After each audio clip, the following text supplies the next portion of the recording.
Assalamualaikum warahmatullahi wabarakatuh. Selamat pagi semuanya. Oke, hari ini kita masuk pertemuan 9 ya dengan pokok bahasan mengenai user center design. Oke, pokok bahasanya masih seputar user dan design. Kalau kemarin sebelum UTS ya, kita sudah belajar mengenai desain interface. Dan ini hari ini di pertemuan 9 ini ke usernya, lebih ke usernya. Peran sistem dan ini adalah peran user juga. Sesuai dengan temanya yaitu user center design. Oke, baiklah. Saya langsung ke materinya ya. Oke, materi yang saya sampaikan hari ini hanya sekedar tambahan untuk pertemuan 9. Jangan lupa ya untuk tetap membaca slide di pertemuan 9, yaitu slide BSI. Nah, mengingat yang saya sampaikan hari ini adalah tambahan dari yang tidak ada di slide. Seperti itu. Jadi nanti untuk pertemuan 9 ini nanti saya berikan latihan soalnya sebagai nilai tugas. Jadi hanya mungkin 5 soal saja. Nanti saya berikan soalnya di Google Form. Oke ya, sudah jelas. Saya lanjut ke materi. Oke, perkembangan dari user center design. Jadi user center design ini nanti termasuk ke dalam atau dikategorikan ke dalam pengolahan data desain. Jadi nanti ketika kalian sebagai seorang tim development, yaitu adalah seorang desainer, nah di sini perlu kalian ketahui.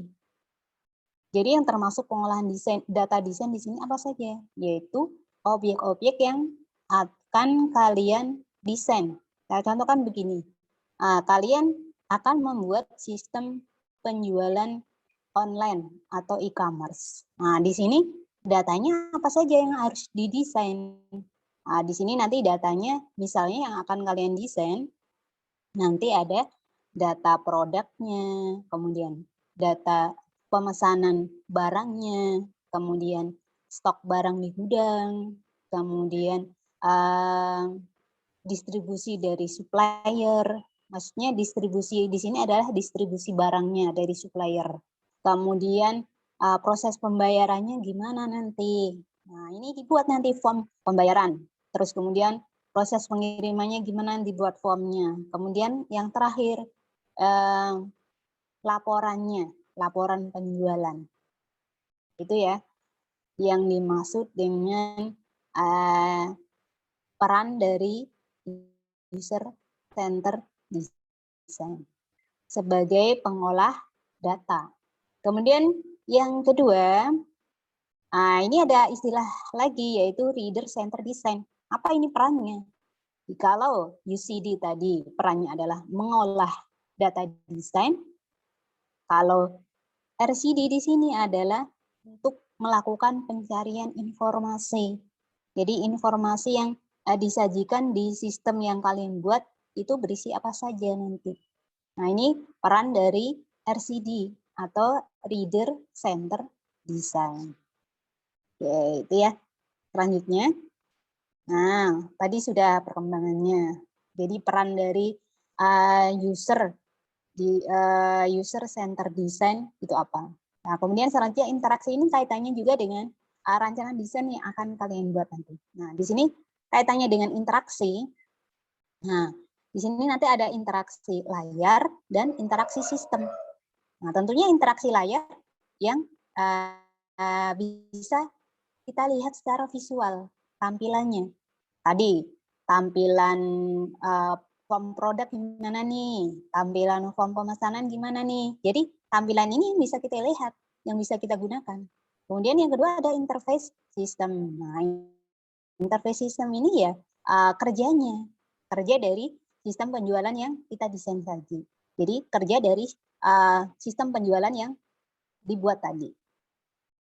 Kemudian yang kedua, poin kedua adalah strategi interaksi. Nah, ini kaitannya dengan sistem menu. Menu ini yang dibuat baik menu yang sebagai menu penunjang, menu utama, maupun menu pendukung. Jadi ya, kan biasanya kalian familiar banget ya. Di sini nanti ada yang namanya menu utama, berarti menu masternya. Itu yang paling digunakan ya. Tapi juga di sini ada nanti menu pendukung. Pendukung ini hanya sekedar pendukung saja. Misalnya apa? Kalau menu utama yang sudah saya jelaskan tadi, form-formnya. Tapi kalau pendukung di sini misalnya ada profil. Jadi profil dari websitenya atau sistemnya. Kemudian kontak misalnya. Kemudian buku tamu. Atau kemudian tutorial. Nah, ini sebagai menu pendukung saja. Bisa dipahami ya? Oke, saya lanjut. Di sini ada sistem dukungan help. Nah, di sini biasanya seperti tutorial lah ya. Jadi penggunaan sistem yang mungkin si user tidak paham. Jadi misalnya baru buka nih, nggak tahu nih cara cara aksesnya. Oh, di sini ada sistem dukungan help-nya atau tutorialnya. Nah, di sini si user bisa belajar. Kemudian selanjutnya ada model interaksi. Nah, sekarang modelnya tadi tipenya.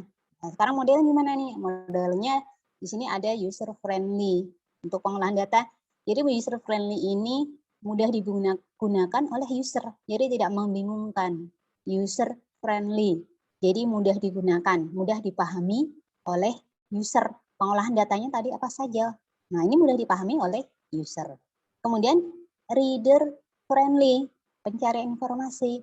Nah, sistem pencarian informasinya gimana nih? Apakah valid, membingungkan, atau bias, dan lain sebagainya. Kemudian learner friendly. Di sini ada sistem e-learning, pembelajaran ya, ada proses pembelajarannya. Ya, pembelajaran ini ya tentunya berguna atau bermanfaat bagi siapa ya? Bagi user, pengguna itu sendiri. Baik pengguna ini nanti sebagai pengelola sistemnya ataupun memang yang pengguna akhir. Nah, pengguna akhir kan itu kan kita ya, kita termasuk ke dalam kategori pengguna akhir. Nah, kalau pengelola sistemnya ya seperti bahasanya kalian nggak asing lagi admin. Nah, itu namanya user pengelola sistem. Oke, selanjutnya desain interface. Nah, yang perlu dipahami yang namanya desain interface itu kan memang tidak satu layar. Tadi saya sudah jelaskan di awal. Tadi ya. Jadi komponen-komponen dari sistem yang kalian buat itu nanti dibuat di sini desain layernya. Jadi dibuat semuanya. Kemudian tadi kalau misalnya ada desain produk, kemudian desain pemesanan, kemudian from stok barang, inventory barang di gudang, kemudian distribusi supplier, kemudian proses pembayarannya gimana, kemudian proses pengirimannya gimana, kemudian pembuatan laporan penjualannya gimana. Nah, ini makanya tidak hanya satu layar, di sini banyak nanti, tergantung dari kebutuhan sistem yang akan digunakan oleh user. Bisa dipahami ya? Oke. Selanjutnya, di sini termasuk keseluruhan dari sistem iya. Iya ya? Tadi kan saya contohkan tadi, saya ulas lagi biar lebih paham. Tadi kan saya contohkan tadi sistemnya apa? Penjualan online. Nah, di situ tadi desainnya apa saja yang sudah barusan saya sebut tadi. Bahkan saya ulang-ulang lagi sampai berapa kali? 5 kali. Nah, itu termasuk keseluruhan dari sistem. Begitu juga nanti kalian ketika membuat sistem. Baik itu nanti kalian membuat sistem peminjaman buku, rental mobil, pengajian, sistem akademik ataupun e-learning. Nah, itu komponennya dibuat semua. Ya, dibuat semua ya, sesuai dengan sistem yang kalian buat, sesuai dengan kebutuhan user. Seperti itu. Oke. Selanjutnya,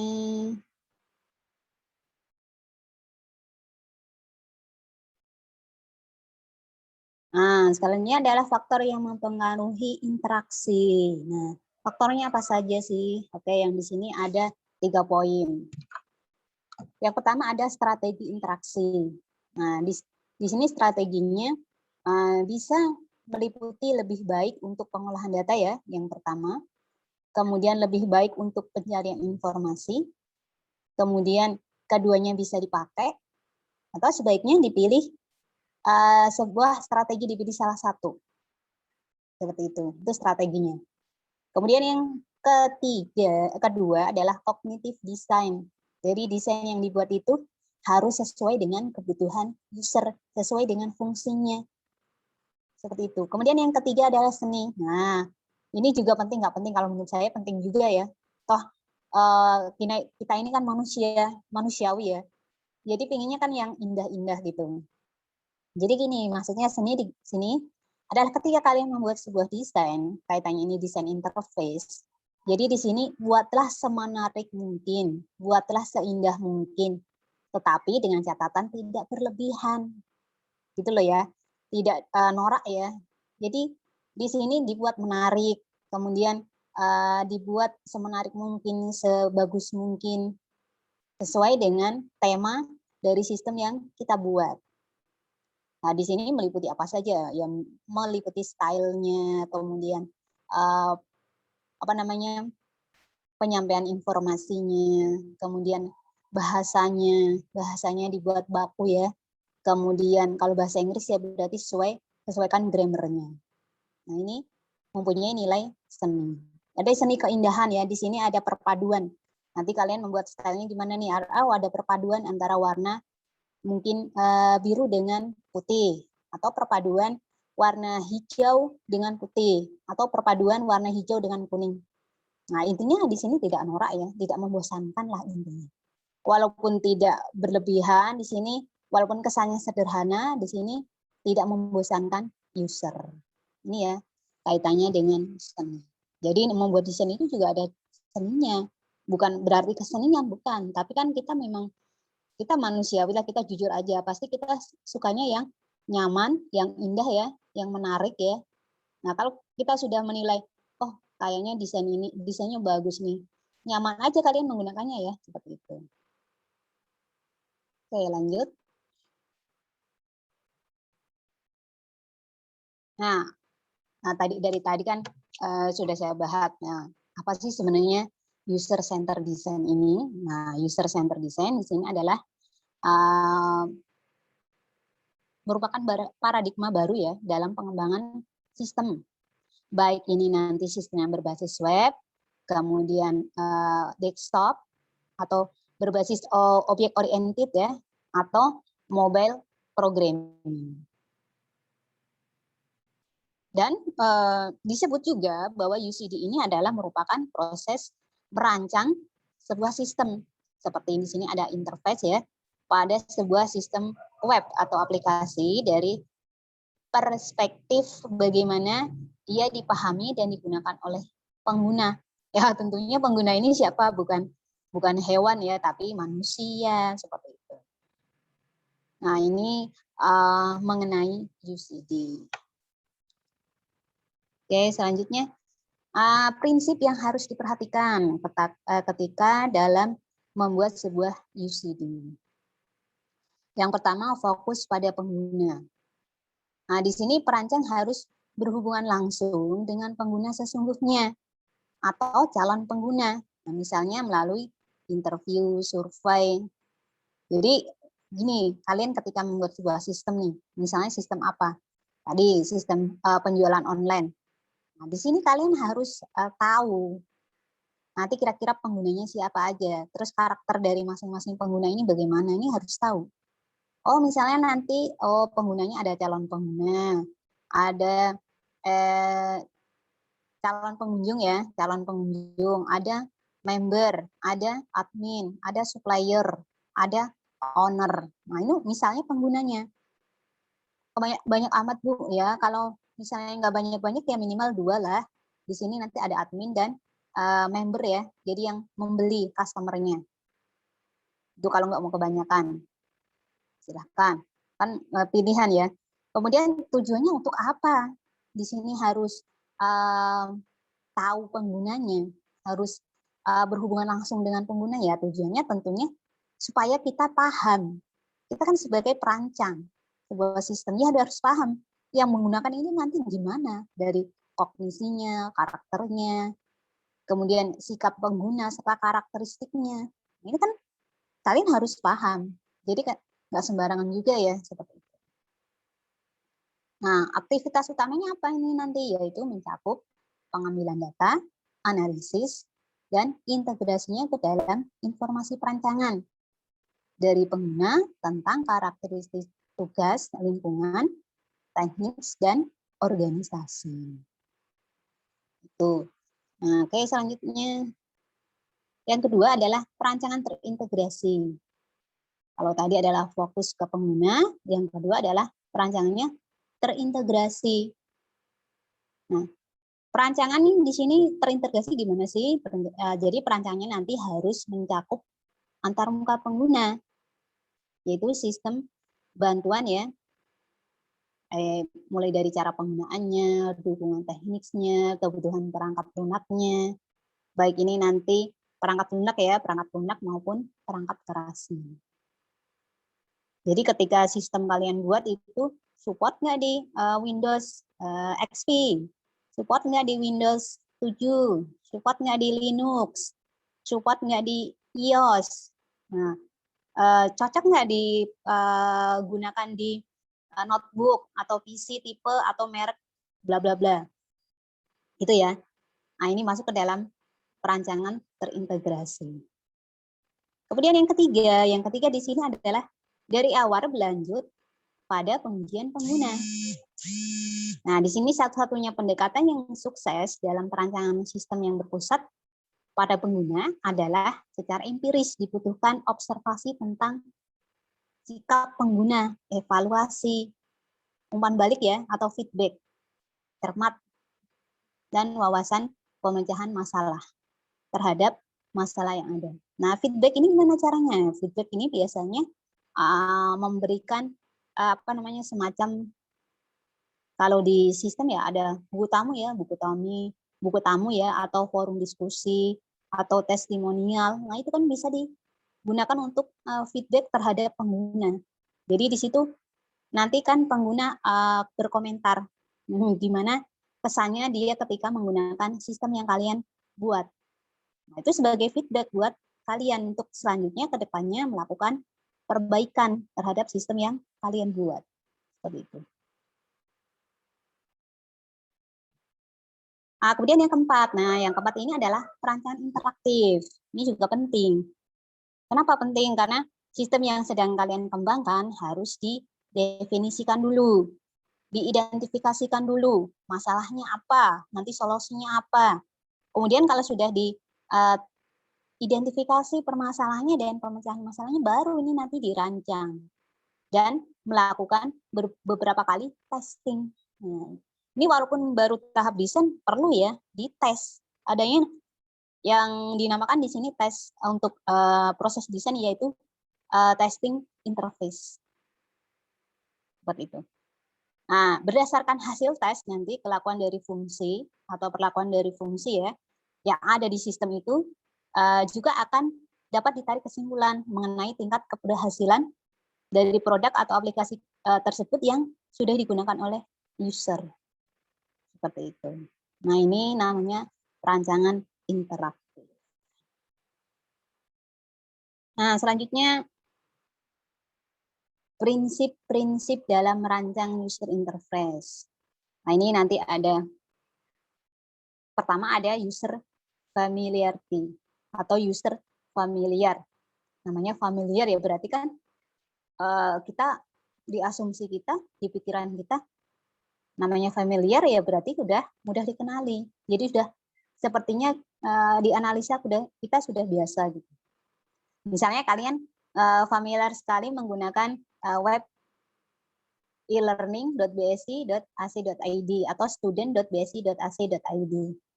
Karena kesehariannya kalian menggunakan itu, ya kan? Itu namanya familiar. Atau misalnya kalian yang suka belanja online, nah, biasanya kalian belanja di mana nih? Shopee, kemudian Tokopedia, kemudian Lazada, dan lain-lain. Oke, itu user familiar atau mudah dikenali. Kemudian yang kedua ada konsisten. Nah, konsisten di sini dalam keseluruhan peran di sini baik operasi sistemnya, kemudian fungsinya. Nah, ini tidak membingungkan user, tidak membingungkan pengguna, jadi konsisten. Jadi tidak berubah-ubah gitu. Konsisten dari awal hingga akhir. Kemudian yang ketiga minimal surprise. Jadi tidak membuat pengguna terkejut.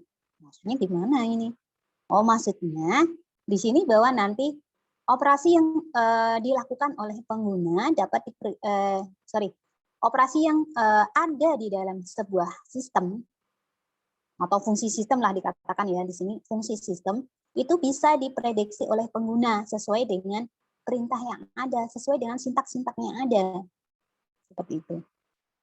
Kemudian yang keempat ada recoverability atau pemulihan. Nah, di sini ada dua, yaitu yang pertama confirmation of destruction ya, dari destruct action atau konfirmasi terhadap aksi yang merusak. Di sini kata yang merusak yang mana, Bu? Ya, destruktif. Nah, destruktif itu merusak. Dan atau ketersediaan fasilitas pembatalan atau undo. Nah, biasanya kalian ini ya lupa mungkin atau lagi bengong, salah bikin informasi, salah bikin menu. Nah, ini kan bisa di undo.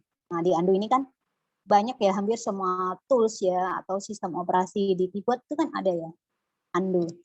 Oke. Yang selanjutnya yang kelima ada user guidance atau bantuan. Di sini adanya cara penggunaan sistem bantuan lah ya, sehingga nanti pengguna lebih mudah dalam menjalankan sistem. Nah, tadi dikatakan ada menu help ya atau tutorial. Ini bisa membantu si user dalam melakukan accessing terhadap sistem. Nah, selanjutnya prinsip sudah, selanjutnya adalah aturan dalam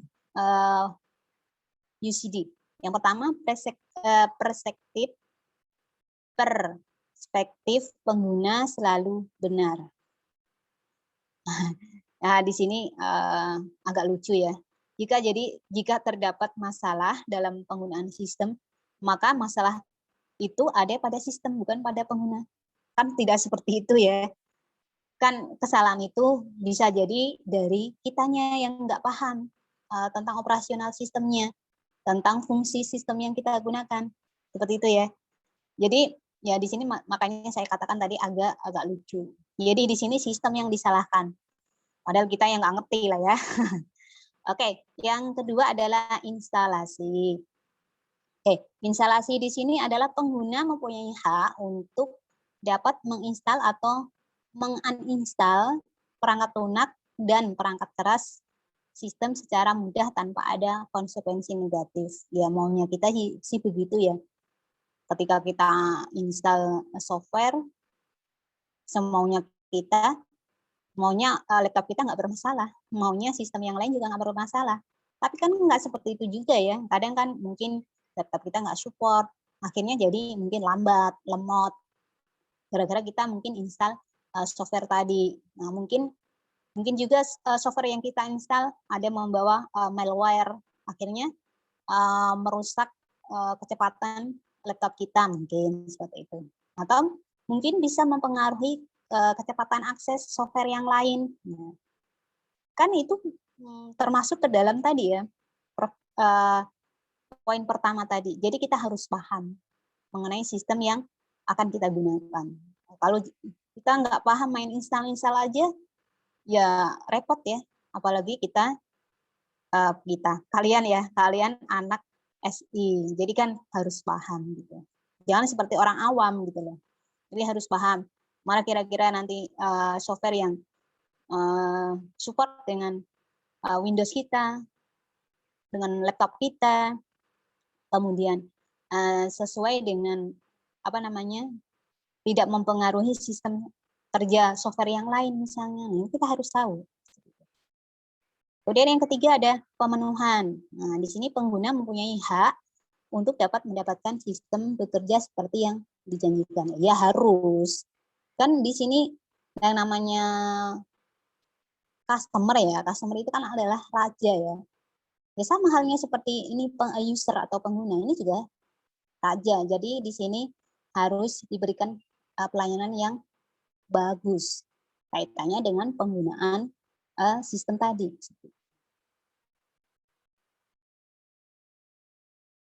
Nah, kemudian yang keempat ada instruksi. Nah, di sini pengguna mempunyai hak untuk menggunakan instruksi secara mudah dan untuk memahami ya dan menggunakan sistem. Tentunya untuk apa ya? Tentunya untuk mencapai tujuan yang diinginkan ya, misalnya untuk mendapatkan informasi yang valid, yang efisien, yang berkualitas. Nah, gitu. Kemudian yang kelima umpan balik atau feedback. Nah, ini jelas pengguna mempunyai hak terhadap sistem ya untuk menyediakan informasi yang jelas, dapat dimengerti, akurat tentang tugas yang dilakukan dan kemajuan yang dicapai. Kemudian yang keenam keterkaitan. Nah, di sini pengguna mempunyai hak untuk mendapatkan informasi yang jelas tentang semua prasyarat yang dibutuhkan sistem untuk memperoleh hasil terbaik. Kemudian yang ketujuh ada batasan. Nah, pengguna mempunyai hak untuk mengetahui batasan kemampuan sistem. Kemudian yang ke-8 ada usability. Nah, usability ini kaitannya dengan penggunaan. Jadi penggunaan terhadap sistem. Jadi penggunaan sistemnya itu mudah dilakukan oleh si user. Jadi tidak istilahnya tidak gaptek lah ya seperti itu ya. Jadi mudah digunakan juga. Oke, selanjutnya poin terakhir. Nah, poin terakhir ini adalah proses UCD. Nah, pertama di sini prosesnya gimana? Plan the human center process. Di sini adalah bahwa di sini si pengguna harus memahami dan menentukan konteks pengguna. Jadi pengguna di sini dalam kaitannya adalah pengguna desainernya ya atau pengelolanya. Atau desainernya di sini harus paham dan memahami serta menentukan konteks penggunanya yang menggunakan sistemnya nanti itu bagaimana ya seperti yang sudah saya jelaskan di awal tadi, bagaimana karakternya, bagaimana skillnya, seperti itu harus paham juga. Kemudian yang kedua, specific user and organizational requirement. Di sini menentukan kebutuhan pengguna. Jadi kebutuhan pengguna itu nanti apa saja. Di sini apakah sama nih kebutuhan pengguna satu dan pengguna lain? Tidak ya.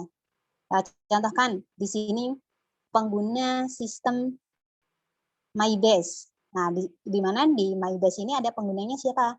Ada dosen, ada mahasiswa. Nah, di sini apakah sama ini hak akses dari dosen dan mahasiswa? Saya rasa berbeda ya. Jadi ada kesamaan juga ada perbedaannya. Seperti itu. Sama-sama bisa absen online secara online. Itu sama ya. Kemudian sama-sama bisa melihat jadwal. Gitu ya. Oke. Kalau dosen ya, dosen bisa input nilai. Di sini bisa monitoring absensi dari mahasiswa, bisa memberikan tugas dan lain sebagainya. Kemudian yang ketiga, produce design solution. Produce design solution di sini harus bisa memberikan solusi dari perancangan yang dihasilkan. Jadi gini, kalian membuat sebuah rancangan, kalian membuat sebuah sistem, kalian membuat sebuah penelitian. Tujuannya untuk apa? Kalian harus paham. Tujuannya satu, yaitu untuk membuat solusi dari masalah yang akan kalian pecahkan. Jadi kalian meneliti, kalian pasti ada masalah yang ingin dipecahkan. Makanya perlu melakukan penelitian.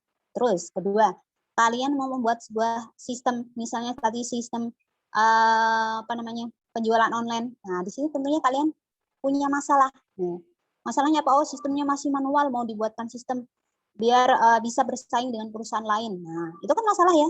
Nah, itu solusinya. Jadi rancangan sistem solusinya. Bisa dipahami ya? Oke. Kemudian yang terakhir ada evaluasi desain. Evaluasi desain di sini kaitannya dengan evaluasi perancangan terhadap kebutuhan pengguna. Jadi di cross check ulang, dicek kembali, ditinjau kembali rancangan yang sudah dibuat sudah sesuai dengan kebutuhan pengguna atau belum. Nah, jika belum ya berarti kan harus direvisi, dikaji ulang lagi, lakukan perbaikan lagi. Nah, ini evaluasi. Oke, lanjut. Nah, sekarang metode yang digunakan dalam UCD. Nah, di sini ada dua nanti metode yang digunakan. Yang pertama ada metode pengumpulan data, yang kedua ada metode pengembangan perangkat lunak. Nah, pertama dulu, yang pertama metode pengumpulan data, diperhatikan. Di sini nanti yang pertama adalah kuesioner. Jadi kalian memberikan kuesioner kepada responden atau pengguna. Tujuannya untuk apa ya? Tujuannya kalian supaya mendapatkan data, respon dari pengguna ketika kalian mau membuat sistem A nih, responnya gimana? Seperti itu. Atau terkait dengan sistem yang akan kalian buat nih, respon dari responden gimana nih? Nah, ini kuesioner. Kemudian yang kedua interview, wawancara. Nah, kalian melakukan wawancara terhadap pihak-pihak atau dalam hal ini bisa juga responden yang terkait dengan sistem yang akan kalian buat. Jadi kalian nyari data nih, judulnya kalian nyari data, penelitian ini judulnya. Dari tadi metode kuesioner, interview, ini adalah kalian mencari data tujuan akhirnya. Oke, kemudian yang ketiga, tes modeling. Nah, di sini kalian membuat analisa. Kemudian setelah membuat analisa, kemudian membuat konsepnya. Entah konsepnya kalian buat secara manual ya, storyboard ya, di kertas ya. Jadi ketika kalian tadi sudah mendapatkan data ya dari kuesioner, kemudian dari interview, kalian mulai menganalisa di sini. Kalian menganalisa dari apa yang sudah kalian dapat tadi. Dengan cara di sini kalian di sini mulai merancang desainnya, tapi masih coret-coretan, misalnya di kertas atau katakanlah storyboard ya. Jadi kalian membuat konsepnya itu di kertas, belum menggunakan tools atau software. Nah, baru ketika kalian sudah membuat konsepnya di di kertas tadi, kalian buat coret-coretan sistemnya, baru nih langkah keempat yaitu prototyping. Jadi kalian mulai membuat desain prototipenya dengan menggunakan tools. Nah, bisa banyak kalian menggunakan misalnya Dreamweaver, menggunakan Visual Basic, bisa menggunakan tools yang tidak codingan ya, non codingan ya, seperti Photoshop, CorelDRAW, kemudian Visio, Visual Paradigma, dan lain-lain. Nah, ini untuk materi hari ini ya. Jadi, oh ya, tadi yang kedua saya sampaikan tadi metode penelitian yang digunakan untuk UCD kan ada dua tadi ya. Yang pertama tadi metode pengumpulan data, di mana tadi ada kuesioner, ada interview, ada observasi. Kemudian yang kedua adalah metode pengembangan perangkat lunak. Nah, metode pengembangan perangkat lunak di sini nanti ada analisa dan prototyping atau mock-up atau desainnya menggunakan tools. Itu ya untuk metode yang digunakan.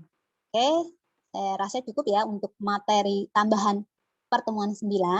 Nah, sekiranya ada pertanyaan, silakan nanti bisa langsung didiskusikan di grup seperti biasa. Saya akhiri untuk materi hari ini. Cukup sekian. Mohon maaf, kekurangan pasti ada ya. Mohon dimaafkan dan saya akhiri. Wassalamualaikum warahmatullahi wabarakatuh.